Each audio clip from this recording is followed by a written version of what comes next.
Colgate மோசடி 1.86 லட்சம் கோடி.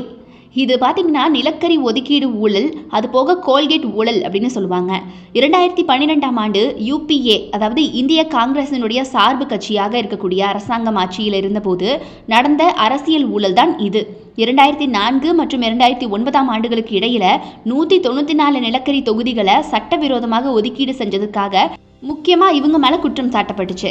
இந்த ஊழல் யாருக்கு அதுக்கு எடுத்துகிட்டு போகப்பட்டிருக்கு அப்படின்னா CAG அப்படின்னு சொல்லக்கூடிய, அதாவது CAG மீன்ஸ் பார்த்தீங்கன்னா இந்தியாவுடைய கணக்கு வழக்குகள் குறித்த ஒரு அமைப்புக்கு கொண்டு போகப்படுது, அவங்க கவனத்துக்கு கொண்டு செல்லப்படுது. இது முழு அதிகாரத்தையுமே அந்த அதிகாரத்தின் கீழ் இருந்தவங்களையும் உழுக்கும் ஒரு மோசடியாக அமைஞ்சுது. CAG முதல்ல பார்த்தீங்கன்னா 10 லட்சம் கோடிக்கு மேலான இழப்பை மதிப்பிட்டிருக்காங்க. ஆனால் இறுதி அறிக்கையில் மோசடி தொகை எவ்வளோ தெரியுமா பார்த்துருக்காங்க? 1.86 லட்சம் கோடி அப்படின்னு குறிப்பிட்டிருக்காங்க. ஸோ இது குறிப்பிட்ட அவங்கள மட்டும் கிடையாது, ஒட்டுமொத்த நாட்டையுமே போட்டு உழுக்குச்சுன்னு சொல்லலாம் அந்த காலகட்டத்தில்.